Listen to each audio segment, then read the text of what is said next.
I especially need the help of those who give children their religious instruction, because it is here that I break down independent thought and start people on the habit of drifting, by confusing their minds with unprovable ideas concerning a world of which they know nothing. Because it is here that I break down independent thought and start people on the habit of drifting, by confusing their minds with unprovable ideas concerning a world of which they know nothing. Because it is here that I break down independent thought and start people on the habit of drifting, by confusing their minds with unprovable ideas concerning a world of which they know nothing.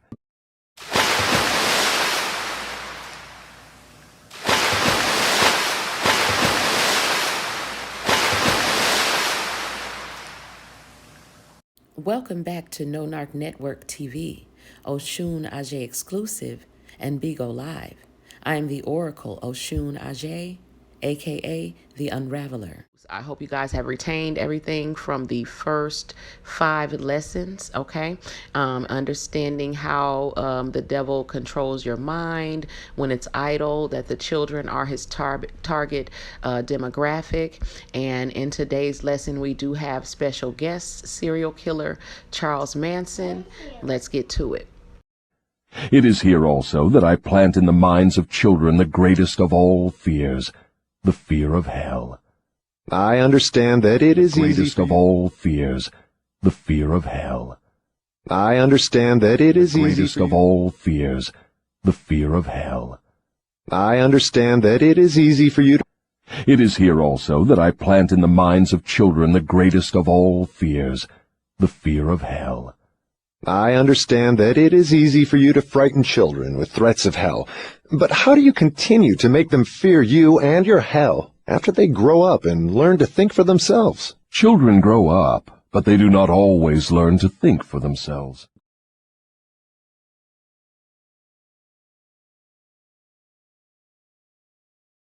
Once I capture the mind of a child through fear, I weaken that child's ability to reason and to think for himself, and that weakness goes with the child all through life.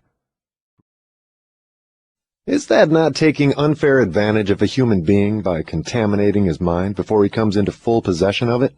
Everything is fair that I can use to further my ends. I have no foolish limitations of right and wrong. Might is right with me. I use every known human weakness to gain and keep control of the human mind. I understand your devilish nature. Now, let us get back to further discussion of your methods of inducing people to drift to hell here on earth. From your confession, I see that you take charge of children while their minds are young and pliable. Tell me more of how you use parents, teachers, and religious leaders to ensnare people into drifting. One of my favorite tricks is to coordinate the efforts of parents and religious instructors, so they work together in helping me to destroy the children's power to think for themselves. Coordinate the efforts of parents and religious instructors, so they work together in helping me to destroy the children's power to think for themselves. Coordinate the efforts of parents and religious instructors, so they work together in helping me to destroy the children's power to think for themselves. So one of his favorite tricks is to coordinate the efforts of the religious instructors and the parents of the children, including the teachers of the children, to basically serve a single agenda. Okay, so, this is just like when, again, the boss at the job was calling in my quote unquote co-workers to basically hear something about the company, but I was hearing some undertones, some subliminal messages that were being planted there. And when they would come out, they had this demon within them. So this would represent the people, again, the people he's talking about whose efforts he was coordinating, because he was basically planting within all of the people a single agenda, but for each of them to serve it in their own way, which is why they were being called in one by one. If you're a teacher, you're going to do it this way. If you're if you're a religious instructor, if you're a pastor, if you're a youth minister, you're going to do it this way. If you're a parent, if you're a mother or your father, you're going to do it this way. And it's all to serve a single agenda. Okay. I use many religious instructors to undermine the courage and power of independent thought of children by teaching them to fear me. But I use parents to aid the religious leaders in this great work of mine. How do parents help religious leaders destroy their children's power to think for themselves? I never heard of such a monstrosity. I accomplish this through a very clever trick. I cause the parents to teach their children to believe as the parents do in connection with religion, politics, marriage, and other important subjects. In this way, as you can see, when I gain control of the mind of a person, I can easily perpetuate the control by causing that person to help me fasten it upon the minds of his offspring. So if you think about it, and if we're going to be honest about it, most people's core religious and political beliefs and belief systems in general were passed down either through the family and or the culture. Okay. And usually when we break away from that and we're on our own, path of our own choosing, it usually is not a fear-based, organized religion that you find yourself in. But usually the core beliefs that we come here with that are again, we accept as children because it's what our family and or culture is doing, then, those usually tend to be fear-based. And we need to recognize those beliefs as the devil's work, okay, and begin to purge these fear-based beliefs and religious belief systems from our minds, okay? In what other ways do you use parents to convert children into drifters? I cause children to become drifters by following the example of their parents, most of whom I have already taken over and bound eternally to my cause. In some parts of the world, I gain mastery over children's minds and subdue their willpower in exactly the same way that men break and subdue animals of lower intelligence.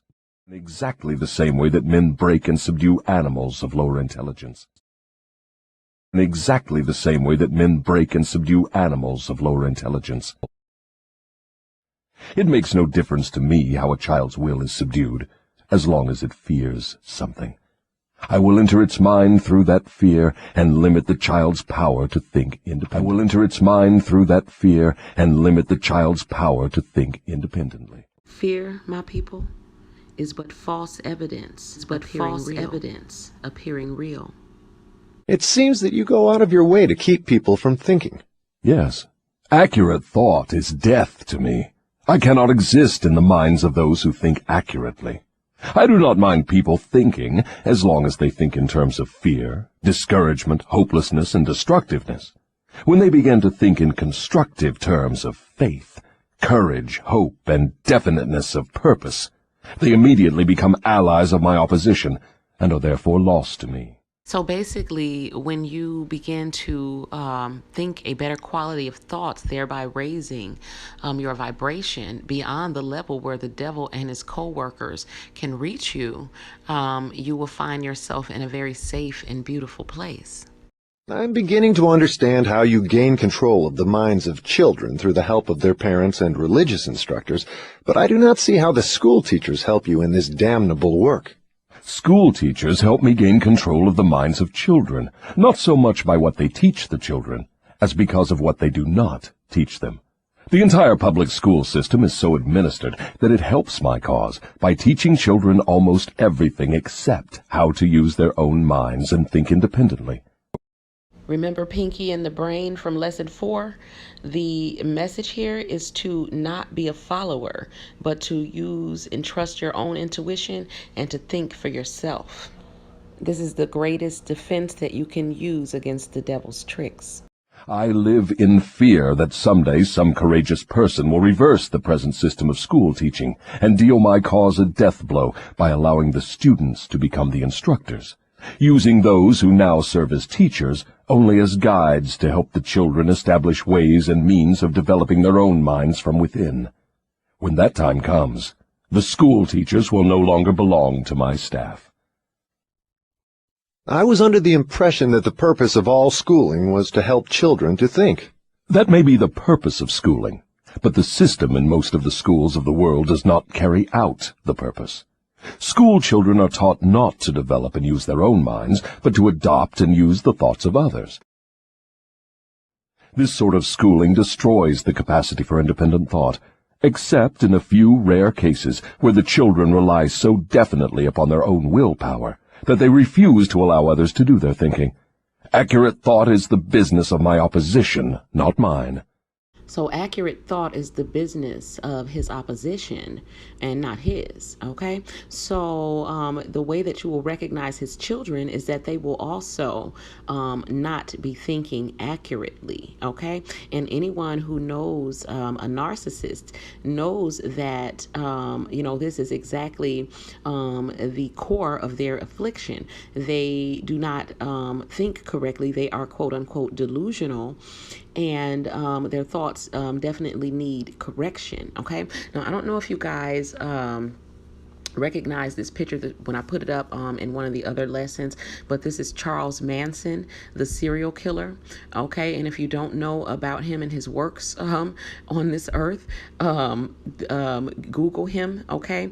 But basically Charles Manson is the perfect example of one of the devil's children, whose thoughts absolutely need correction. And I want you guys to always keep in mind that the purpose of us studying this book is for me to prove my theory that, sociopathy, psychopathy, and most importantly, narcissistic personality disorder are all different levels of demonic possession, and thereby a spiritual affliction and not a antisocial personality disorder, but that the personality disorder is but a byproduct of the greater issue, which is the spiritual affliction and the quote unquote demonic possession.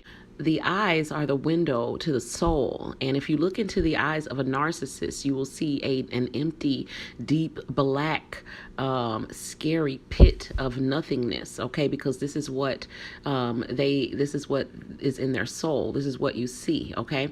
And, you can look into the eyes of a serial killer like Charles Manson or some of the blank, eyed, killers that I showed earlier, in this video. There is nothing there, okay? And if you've ever been close to a narcissist, you've seen the same look, because they are all children of the same godless being that you guys call the devil, okay?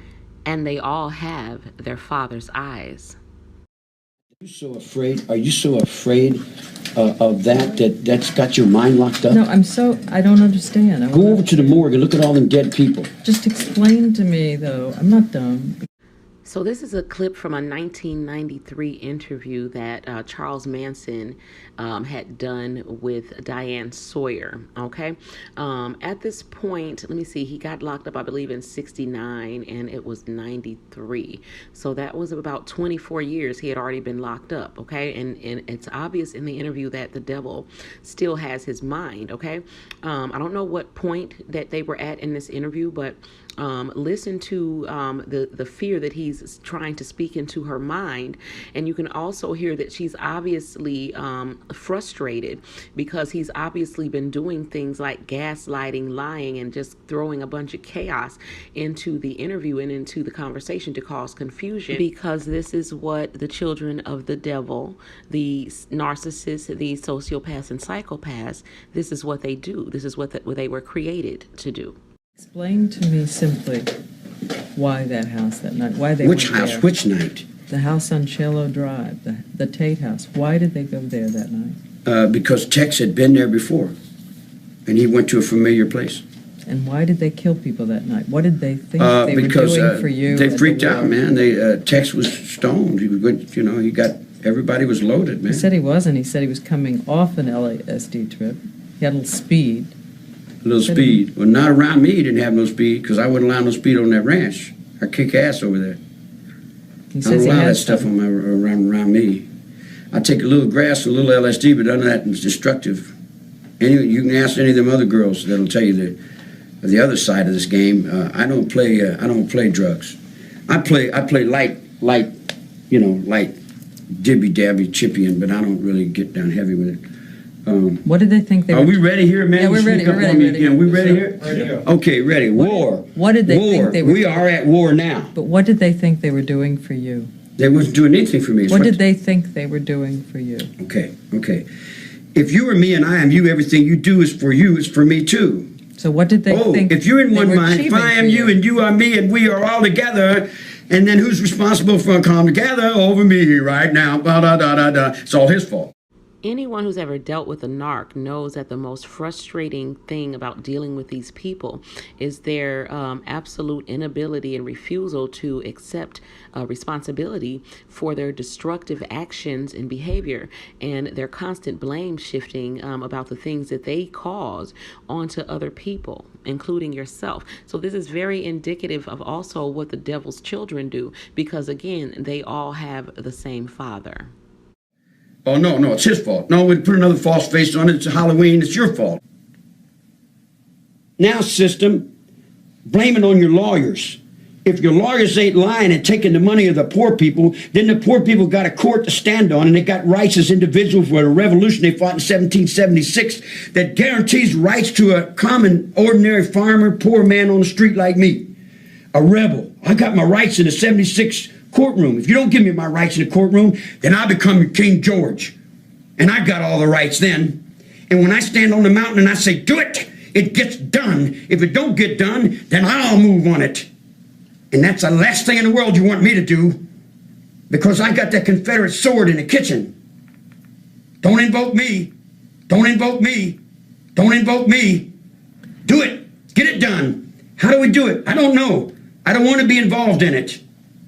I keep a close watch on this heart of mine. In Japan, they call it ninja. I don't get involved in violence. I'm not a violent human being. He's not a violent human being, yet he's responsible for 9 murders, okay? You can also find a narcissist saying this same exact phrase right after he has beaten his wife into a coma, broken her ribs or her nose or any other pertinent bones in her body, because these people are absolutely insane. They are delusional. And they will never hold themselves accountable for all of the death, decay, and destruction that they cause. Do you want the world to let you alone and turn away? Listen, I broke no law. Try to understand that. I broke no law. I didn't step out of line with God, and I didn't step out of line with the man. I did not break the law. Now, I told those people the same thing that the United States president would tell them. The only way that you can dispensate life and death is you have to be willing to give yourself to that cause. You can't fight a revolution. You can't do anything unless you're willing to submit yourself to that cause. In other words, that's what you learn in the military. Did you tell them to mutilate so that it would be memorable, so that people would know something was going on? Did you tell them to do it in a memorable way? Hey, I told you what I told them. If you're going to move and you're going to do something, do it with your soul and your heart. Do it right, man. Don't half-step on it. Did they do it right? I don't know. That's up to them. They live with that. They're responsible for their actions. I'm responsible for my actions. You think the world's going to forget about you? Which world? Every person in here is a world. This united world of America. You think it's going to forget about you now and move on? Forget. That's better. Boom. Boom. We're trying to unify Germany now. Look here. See, here's another thing you guys don't understand. You've got an underworld and an overworld. You guys live in the overworld. I live in the underworld, you know. It's like you think the Second World War is over. Second World War is not over. You understand what I'm telling you? The Second World War is not over. Is Charlie Manson crazy? Or whatever that means. Sure, he's crazy, he's mad as a hatter. What difference does it make? You know, a long time ago, being crazy meant something. Nowadays, everybody's crazy. So, I mean, it's synonymous. I mean, it's an irony, man. It's a pair of ducks. I mean, are you crazy? Dressed in black? You think I don't know everything that goes with that black you're dressed in? See, he knows that Diane Sawyer, along with all of the other media personalities, all of the newscasters, all of the actors, actresses, and singers, and all of their agents, bosses, and managers are all practicing witchcraft, okay? Again, the craft is something that could be used in a negative or a positive way to either help heal, to curse, or to bless, okay? And so he has full understanding of what she is also participating in, being part of the Hollyweird culture. My suspicion, being well versed in the occult myself, I know that black is a protective color, and I know that she probably has some level of fear of Charles Manson, okay, which is why she wore what she wore. He's also pointing out the fact that she is part of these secret societies such as the Eastern Stars, and all of the other symbolism that he sees. He knows exactly what he's looking at, because all of these are different facets of his kingdom, okay?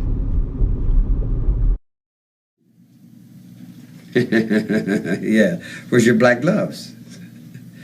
You got your rings. You think I don't understand your blue rings and your yellow biscuit? You think you're anything around? Yeah, and then behind that, then there's so. What do you think about all day long?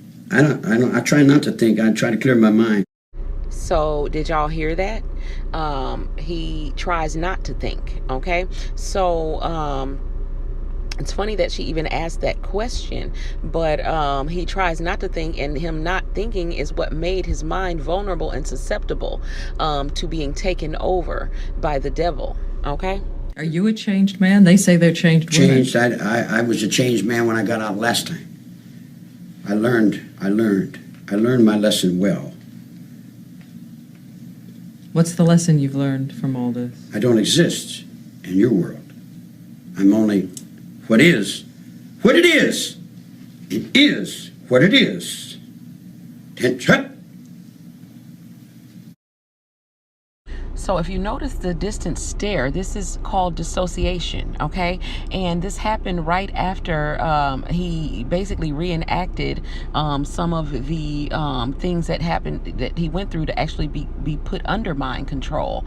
If you listen very closely, he is giving away a lot of information. And also, I believe that Diane Sawyer may be a celebrity handler, which means that she is one of the people in Hollywood. I mean, a lot of the ones who you see having a talk show where they are able to interview people, they are handlers, meaning that they hold the keys, the trigger words, the hand gestures to trigger the altars in these people whose minds are under total control by the devil and his quote-unquote co-workers.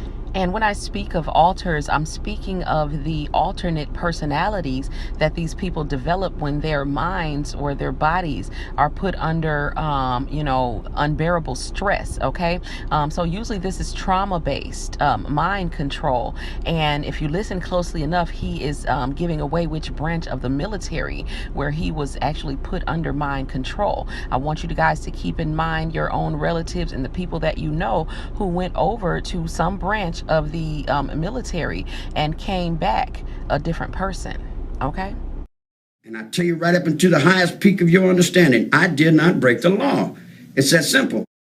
Now, let me tell you why he keeps insisting that he did not break the law, okay? Because he is aware of universal law, and he is aware of the sovereignty of the Most High, okay? So when people are out here doing things that they have said that God has said that you cannot do, it basically, they don't understand that when, quote unquote, the Creator God, when the Most High speaks, it is, okay? So if God had said, thou shalt not kill, that you would not even have the ability to do so. So what he understands on the deepest esoteric level is that you cannot break the universal law, okay? And you cannot go against the will of the Most High, even though you experience having quote unquote free will in this realm. The free will that you have, the choices that you have, that are part of that free will are still within limitations. Okay, so the fact that you have the ability to go and appear or have the experience of taking another person's life, I know that we wish that people weren't able to do that, but the fact that you are able and have the ability to do that is indicative of the fact that the Most High never said that you cannot do that. Okay, He may have said that you should not do that, or that if you were on the righteous path, that you would not do that. But if the Most High, in fact, had said you cannot do that, you would not be able to do it. And this is why He keeps insisting that He did not break the law, because on the deepest esoteric level of the law, He did not. He didn't break the law because He knows at the deepest esoteric level He cannot break the law. Okay, that would be blasphemy. If in fact it is a law that the Most High spoke into being, then it's not something that you have control over. So something that we have to really let sink down into your minds is that when the Most High gave you quote unquote free will, He did not give you the ability to go against His will. Okay, and this is a blasphemy that narcissistic people tend to believe. Okay, and it's absolutely not true. And this is why Charles Manson knows that he didn't break the law, because he has not been given the ability to do so. Give me a word. You are your faith. Lose it, and you're not. You are your faith. Lose it, and you are not. Okay, some very wise words from a delusional, deranged, psychopathic serial killer, speaking truth. Okay, so this is the reason why you must cultivate a very personal relationship with whatever and whomever it is that you call God, whatever you draw upon as your source of power. I don't suggest, what name or what image you should give your God. I do, however, suggest that whatever it or whomever it is that you call God, that you do put your absolute and total faith in it, and more importantly, that you internalize it, okay, and realize that it is not separate from you, but it is very much with and in you. Okay.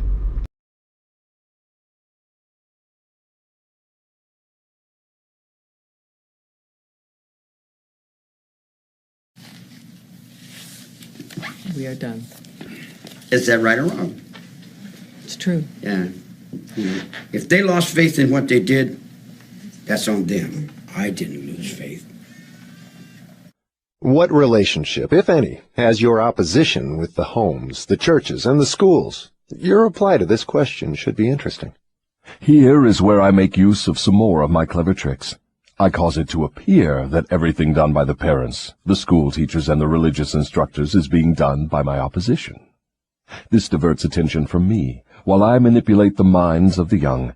When religious instructors try to teach children the virtues of my opposition, they generally do so by frightening them with my name,